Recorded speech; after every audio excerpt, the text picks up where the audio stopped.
Incendie à Pau, un carnage familial à l'origine du drame. Dernière minute Afghanistan, 10 morts au moins dans un attentat suicide. Résultat bac 2018, tous les résultats. Quel verdict pour le bac de français? Toutes les actualités incendie. Que s'est-il passé à Pau pour qu'un incendie tue 4 adultes et un enfant?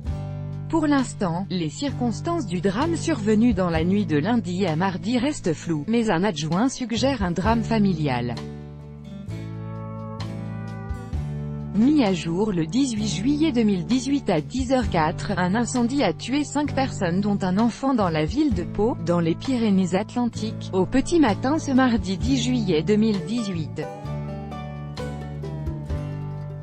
Selon les premiers éléments rapportés dans la presse locale, le feu se serait déclaré dans la nuit pour une raison encore indéterminée. Les pompiers ont été alertés vers 6h40 pour un incendie au sein d'un appartement au 10 rue Richelieu.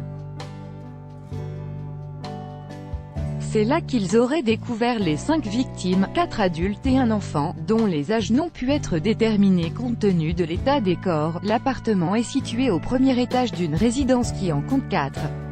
Une trentaine de personnes a été évacuée et le quartier a été bouclé. Selon l'adjoint au maire de Pau en charge de la sécurité Marc Cabane, cité dans la République des Pyrénées, il y avait beaucoup de sang partout dans l'appartement. L'incendie a probablement été déclenché par l'auteur qui s'est suicidé. Le journal local précise cependant que le parquet de Pau n'a pas confirmé à ce stade cette information.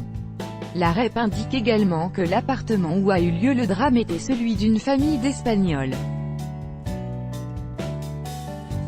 2 autres personnes membres de la famille étaient également présentes hier soir, écrit le journal. Du sang qui coulait tout le long de la chambre. France Bleu Béarn a également recueilli plusieurs témoignages d'habitants évacués qui ont rapporté de la fumée qui sortait de la chambre et du sang qui coulait tout le long de la chambre d'où sortait la fumée. Selon une voisine, la mère de famille venait d'être mutée ailleurs. Elle devait partir à la fin de l'année parce qu'elle était professeure et elle ne voulait pas partir, elle se sentait bien ici, a ajouté l'intéressé qui précise que sa voisine lui avait assuré qu'elle allait le regretter. Dans Sud-Ouest, des voisins indiquent aussi avoir vu des traces de sang. Ils précisent que les disputes étaient fréquentes dans ce logement.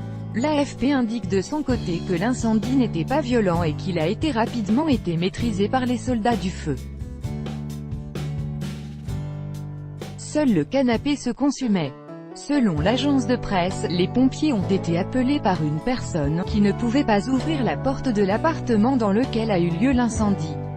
Ce témoin aurait déclaré elle aussi voir du sang couler sur le rebord d'une des fenêtres de l'appartement.